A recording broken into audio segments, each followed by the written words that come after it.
Let's turn to Rachel Maddow, host of MSNBC's Rachel Maddow Show. Good evening, Rachel. Hi, Keith. Did she win the debate by not going up in flames? Did she win the debate by not answering any of the questions? Did she win the debate?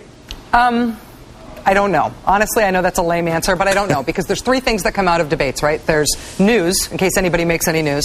There's overall impression of what the candidate's like as a person, and there's sound bites. I think that Joe Biden's sound bite of the night is probably going to be when he went after her, when he went after John McCain on being like Bush, one of those repetitive cadence-like lines that he used. Her sound bite of the night is probably going to be montages being put together online and in cutting rooms all over America right now. Of all of her folksy isms that she did. You mean like the one we opened the show with? Ding! And thousands more. I mean, she hammed it up a lot in terms of the folksiness. In terms of the overall impression, I think that Joe Biden was boring for the first half of the debate. I agree with Pat Buchanan, who I know we're going to be talking with later, about Joe having been laden down in details and in numbers. Sarah Palin, I think, did come across as a little bit inhuman and like a character. The one way in which I think that there may be a big headline out of tonight's debate is that there was some news made, and that was the jaw-dropping proposal by Sarah Palin that the powers of the vice presidency ought to be expanded. That wouldn't have been a big deal 8 years ago, but coming out of Dick Cheney as vice president, that is a big deal. This is a woman who said that Dick Cheney's only bad decision was shooting Harry Whittington in the face.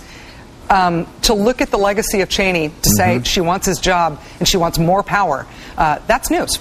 We're getting this is attributed to the 538 website, Nate Silver's operation. The CBS poll of undecideds had Biden winning the debate 46-21, and 33% called it a tie, but few votes moved. So it might have been, in terms of content, a Biden victory, but a neutral play. Is there enough time left in the campaign for John McCain and Sarah Palin to have a draw be sufficient at 33 days out, or is every day that they don't gain up any ground on Obama a disaster? I think the stakes for both campaigns tonight were negative, in the sense that both of them had an opportunity to do some harm to their tickets. I'm not sure that either did, because I'm not sure that either candidate really defied expectations all that much. I think that Sarah Palin certainly did participate in the debate and did stand alongside Joe Biden, and she did stay true to character.